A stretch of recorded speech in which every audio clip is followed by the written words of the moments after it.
ہم کیوں الحمدللہ پڑھتے ہیں چھینک کے بعد؟ کیونکہ چھینک کے ٹائم پہ ہماری ہارٹ بیٹ رک جاتی ہے. The heart continues to beat and the brain continues to function. We cannot consider a person dead. حضرت سلمان فارسی کی جو ریکارڈڈ ایج بتائی جاتی ہے وہ 254 سال بتائی جاتی ہے. پس فلک وہ میرا منتظر ہے، جانتا ہوں کہ آج بھی میرا ذریعہ گھر نہیں آیا. نبض ایک ایسی چیز ہے جو ہمارے ساتھ ہماری پیدائش سے شروع ہوتی ہے اور ہمارے موت تک رہتی ہے. اس میں کتنی مرضی سال گزر جائیں ہماری نبض اتنی ہی ہوگی، ہماری سانسیں اتنی ہوں گی جتنی ہم لے کے آئے ہیں.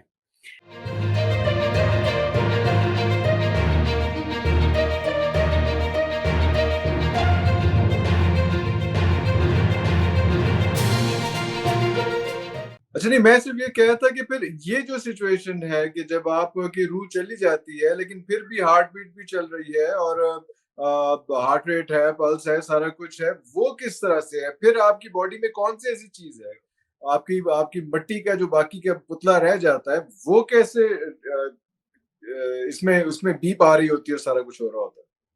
جی میں یہ تو کہہ رہا ہوں کہ یہ آیت کے مطابق ٹیکنیکلی سول کا نکلنا موت ہے، لیکن قرآن کی آیت کہتی ہے کہ یہ اللہ کی ول ہے کہ وہ آپ کو زندہ رکھے ہوئے ہوتی ہے. جب چھینک آتی ہے نا عرفان بھائی، تو ہم کیوں الحمدللہ پڑھتے ہیں چھینک کے بعد؟ کیونکہ چھینک کے ٹائم پہ ہماری ہارٹ بیٹ رک جاتی ہے، بالکل صحیح. ایک پل کے لیے. اب science Newton's law of motion یہ کہتا ہے کہ if a body is in motion it will stay in motion until an external force stops it, puts it to rest, or if the body is at rest it will stay at rest until an external force puts it into motion. تو اب جب heart beat آپ کی رکتی ہے چھینک کے time, تو سائنس کے مطابق اب ہارٹ چل نہیں سکتا جب تک کہ کوئی اس کو پش نہ کرے، کوئی الیکٹرک شاک نہ لگے، کوئی جھٹکا نہ دے. تو یہ جھٹکا کون دیتا ہے؟ یہ جھٹکا رب کی ذات دیتی ہے، جس کی وجہ سے ہم کہتے ہیں الحمدللہ رب العالمین علی کل حال. وہ ہم یہ کیوں کہتے ہیں؟ کیونکہ یہ اللہ کی ذات ہے جس نے وہ ہارٹ بیٹ چلائی. اسی طرح سوتے ہوئے ہمیں، کیونکہ ڈیلی بیسس پر سوتے ہیں تو ہم لحاظ نہیں رکھتے اس چیز کا کہ یہ وہ ہستی ہے جو ہمارے سوتے ہوئے ہمیں زندہ رکھے ہوئے اصولی طور پہ. تو موت صغرا اگر ہم صغرا نہ لگائیں تو موت تو واقع ہو گئی ہے ہمیں سوتے ہی. موت واقع ہو گئی. یہاں تک کہ جو احادیث میں اس کی دعا ہے اس کی اردو بھی یہ کہ یا اللہ تیرا شکر ہے کہ تو نے مجھے موت صغرا سے جان بخشی. تو ٹیکنیکلی ہمارا سونا itself is a miracle that we practice every day, that our soul is detached painlessly. مرتے ہوئے تو ہماری سول جب کھچے گی تو ہمیں تکلیف بھی ہوگی، سوتے ہوئے ہمیں پینلیسلی اللہ تعالیٰ روح نکالتے ہیں، پینلیسلی واپس ڈال دیتے ہیں. یہ وہ میریکل ہے ٹیکنیکلی. لیکن سائنس اس کو ایسے مانتی ہے عرفان بھائی، کیونکہ میں سائنس کا اسٹوڈنٹ ہوں، خود بھی کسی نہ کسی حوالے سے سائنس سے استفادہ کرتا رہتا ہوں. سائنس یہ کہتی ہے کہ even in the state of coma, when the heartbeat the heart continues to beat and the brain continues to function, we cannot consider a person dead. جب برین ایکٹیویٹی زیرو ہو جائے گی اور جب ہارٹ بیٹ رک جائے گی اور وہ جھٹکے دینے کے بعد بھی نہیں آئے گی، تب وہ ڈیڈ ڈکلیئر کریں گے. تو اللہ تعالیٰ نے انسان کو جو جان دی ہے وہ جان سول سے اٹیچ نہیں ہے. جان انسان میں تب بھی رہے گی جب وہ سول سے ڈیٹیچ بھی ہو جائے، یعنی جان کا ایسپیکٹ یہ ہے. اس کے بارے میں ایک حدیث میں نے آپ کو بتاتا ہوں کہ جب قربانی کے جانوروں کے بارے میں آقا علیہ السلام کہتے ہیں کہ جب میری راہ میں، اللہ تعالیٰ کہتے ہیں کہ جب میری راہ میں جانور قربان کرو تو افسوس مت کرنا، کیونکہ اس میں روح نہیں ہوتی، اس میں جان ہوتی ہے. تو جان نکالتے ہیں، قتل نہیں کرتے. جی، کہ قتل تب ہوگا جانور جب اس میں روح ہوگی. اسی لیے انسان کا قتل ہے، کیونکہ اس میں سے روح، اس میں سے آپ نے روح کو ڈیٹیچ کیا. جانور بغیر روح کے، اب اکثر میں نے دیکھا اسکالرز زبردستی کوشش کرتے ہیں کہ جانور کی روح کو کسی حدیث سے جوڑنے کی. وہ جو روح ہے نا، وہ تو ہم کہتے ہیں نا اس گانے میں، یہ گانا کتنا خوبصورت گا رہا ہے، اس گانے میں اس نے روح ڈال دی. یہ وہ محاورتاً کسی چیز کے روح کو روح کہنا اور چیز ہے. اصل میں روح کا جو تحفہ ہے، جو انسان کو کل مخلوقات میں اشرف کرتا ہے، وہ روح کا ہی تحفہ ہے، وہ اللہ نے صرف انسان کو عطا کیا ہے. بھائی آپ کا ایک لیکچر دیکھ رہا تھا جس میں آپ کہہ رہے تھے کہ انسان میں یہ کیپیبلٹی ہے کسی طرح سے کہ وہ اپنی لائف کا اسپین جو ہے اپنی سانسوں کے حوالے سے وہ لائف کا اسپین بڑھا سکتا ہے یا گھٹا سکتا ہے. یس آئی بلیو دیٹ. یہ میرا ذاتی بڑا ماننا ہے. کنفیوزنگ ہے سر. دسوں لوگوں لوگ غصہ کیا جان کے تسی کی کہہ رہے ہو.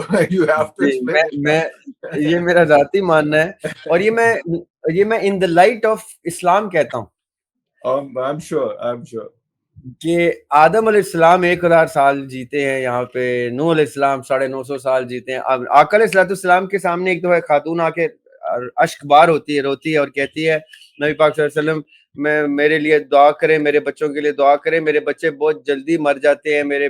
تو وہ کہتے ہیں کیا مطلب؟ کہتے ہیں وہ دیکھیں نا, ایک 250 سال کا فوت ہوا ہے, ایک 170 کا فوت ہوا ہے. تو نبی پاک صلی اللہ علیہ وسلم کہتے ہیں, ہنس پڑتے ہیں کہ تم ان کے 100 150 پہ مرنے پہ افسوس کر رہی ہو, ایک وقت آئے گا جب لوگ 50 60 کے میں مر جایا کریں گے. تو وہ کہتے ہیں واقعی, یہ کہہ کے وہ چلی جاتی ہے. تو دا پوائنٹ از کہ ایک زمانہ تھا, یہ حضرت سلمان فارسی رضی اللہ تعالیٰ عنہ علیہ الصلوۃ والسلام, میں تو ان کو آقا علیہ الصلوۃ والسلام نے اہل بیت میں شامل کر دیا تو میرے لیے وہ علیہ السلام ہو گئے. حضرت سلمان فارسی کی جو ریکارڈڈ ایج بتائی جاتی ہے وہ 254 سال بتائی جاتی ہے. تو اب یہ کیسے ہوتی ہے, میں نے اس کو ایکسپلور کرنے کی کوشش کی کہ ایسا کون سا ہنر ہے جو مومن کے دسترس سے باہر ہے. ہو ہی نہیں سکتا, مومن اللہ تعالیٰ سے ایکسس لے کے کسی بھی چیز کو اللہ تعالیٰ اس پہ کھول سکتے ہیں. تو میں نے جو چیز سوچی ہے, سمجھی ہے کہ لوگوں نے جس کو جو چاہتا ہے, کئی لوگ تو, میں تو عرفان بھائی میرا شعر ہے کہ پسے فلک وہ میرا منتظر ہے جانتا ہوں, اللہ کہ آج پسے فلک وہ میرا منتظر ہے جانتا ہوں کہ آج بھی میرا ذریاب گھر نہیں آیا. تو میرے لیے تو یہ کسی کام کی چیز نہیں ہے. اس کے لیے جو واقعی میں یہاں پہ وقت گزارنا چاہتا ہے زیادہ, آئی بلیو کہ جب انسان اپنے آپ کو اس قابل کر لیتا ہے کہ اللہ سبحانہ و تعالی اس کے ذمہ کوئی ایسے ٹاسکس لگانا شروع کر دیں کہ اب یہ کر, اب وہ کر, فلاں چیز کر, وہ ایک ایسی ڈگری پہ آ جائے کہ جب اس کی زندگی اس کی موت سے بڑی ہو جائے. اللہ اللہ ایک موت ہے شہادت کی جو لارجر دین لائف ہو جاتی ہے, زندگی سے بڑی ہو جاتی ہے, اس لیے ہم اس کا جام نوش کرتے ہیں. ایک زندگی ہوتی ہے جو موت سے بھی بڑی ہو جاتی ہے, تو اللہ تعالیٰ کہتے ہیں اچھا جا پھر یہ کام. تو اب ٹیکنیک تو ضرور میں مانتا ہوں کہ پاسبل ہے, لیکن اس کو اچیو کرنا کہ اللہ تعالیٰ کے کاغذوں میں آپ اتنے معتبر ہو جائیں کہ اللہ تعالیٰ, وہ اقبال نے کہا تھا نا کہ ہر تقدیر سے پہلے خدا بندے سے خود پوچھے بتا تیری رضا کیا ہے. تو وہ رضا پھر یہ ہے کہ اب میں جاؤں اور یہ کام کروں, اب میں جاؤں اور وہ کام کروں. تو وہ ایک لوپ ہے, ایک سائیکل ہے جس میں اللہ تعالیٰ انسان کو ڈالتے ہیں. اور آئی بلیو کہ وہ ٹاسک لے کے اس دنیا میں آتے جاتے رہتے ہیں, چاہے وہ خضر علیہ السلام کی صورت میں ہو, چاہے وہ ادریس علیہ السلام کی صورت میں ہو, چاہے وہ عیسیٰ علیہ السلام ابھی تک گئے ہیں واپس آئیں گے, ان کو موت نہیں آ سکی, چاہے وہ معراج میں آقا علیہ السلام جانے کتنے سال گزار کے آئے, کسی کو بھی نہیں پتا وہاں پہ کتنے برس گزارے.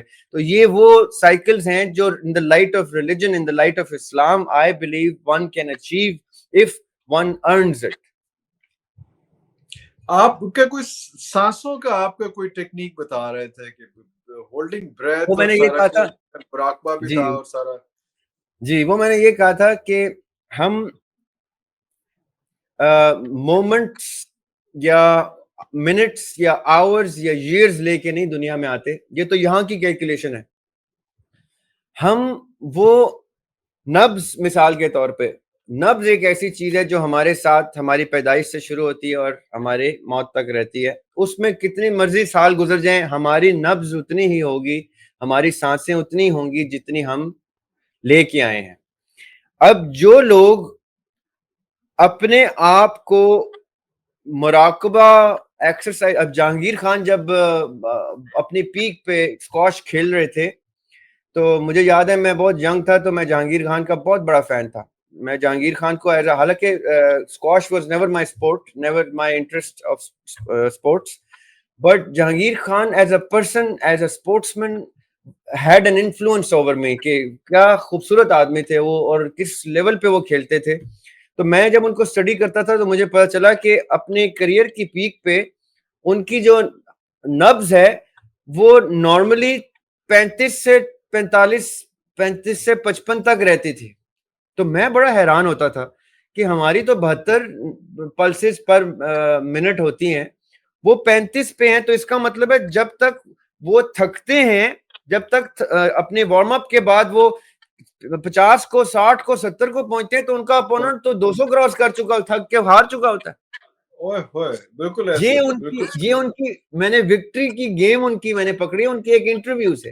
انہوں نے اپنے ایک انٹرویو میں کہا کہ میں اپنی جب تک میری پلس اپنی ایکسرسائز کے بعد میری پلس جب تک 40 50 60 70 کو پہنچتی ہے تب تک میرے ساتھ والا ایگزاسٹ ہو چکا ہوتا ہے. اس لیے میں اس کے بعد اگر آپ اس کے اسکواش کھیلتے نہیں اسکواش کے فین رہے تو یہ بھی ہوا کہ اس کے بعد رولز چینج ہو گئے. جہانگیر خان نہیں ہار سکا تو رولز چینج ہو گئے اسکواش کے. اچھا جی بالکل بالکل.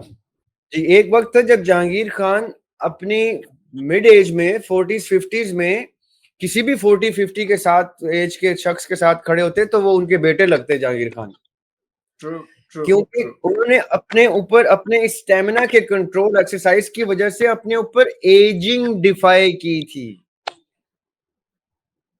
اب آپ یعنی میں نے اگر 1 کروڑ پلس لے کے دنیا میں آیا ہوں میں, اور میں زیادہ تر بخار کی کیفیت میں گزاروں گا تو میں وہ 6 مہینے کی زندگی 3 مہینے میں کور کر لوں گا, جلدی فوت ہو جاؤں گا.